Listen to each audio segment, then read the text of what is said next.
A minister has told Central tonight that the planned high-speed rail link through the Midlands is not a done deal. Theresa Villiers met protesters today who want the scheme scrapped. The government wants to bring 250-mile-an-hour trains from London to Birmingham and then to the East Midlands. But protesters say it'll destroy huge chunks of the countryside. Well, like that, our correspondent Mark Goff at Westminster. Mark. Yeah, High Speed 2, it's called. Good news if you want to get from Birmingham to London in 49 minutes. That's what the government's promising. Bad news if the trains go through your village, your town or your house. So, where does the route go? Well, it starts in our region in South Northamptonshire, and then it snakes its way through Warwickshire, through Southam, skirts past Kenilworth, through Balsall Common to a new station near Coles Hill.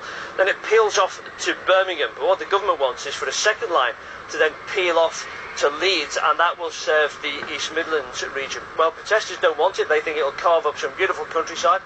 They say it's not environmentally sound either. So they came to London today to talk to the transport ministers and left them in no doubt why they think it's a bad idea.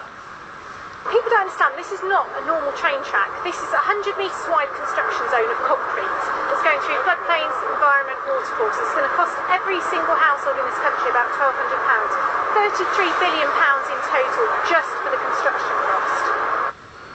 Well, Mark, it's promising to be a long fight from the campaigners. What's the government saying? Yeah, this is just the start of the fight, really. I mean, this was an idea from the previous governments, but it was in all three parties' manifestos. The new coalition government has picked it up and run with it, and they're fairly determined to see that go ahead. However, listen to what Theresa Villiers, the government minister, said to me today. Her words, it's not a done deal.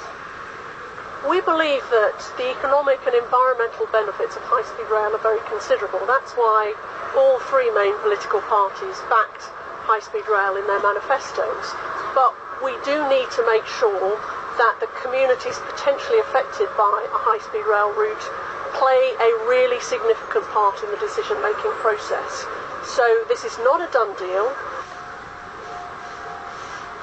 Well, the consultation starts in the new year. Philip Hammond, the Transport Secretary, wants a report on his desk next December in 13 months' time. If it goes ahead, it'll probably be built by 2020. But just bear this in mind, this is why the government thinks this is very important. Over on the continent, France, Germany and Spain, there are some 5,000 miles of high-speed rail line. In the UK, there are 70. Mark, thanks for that report.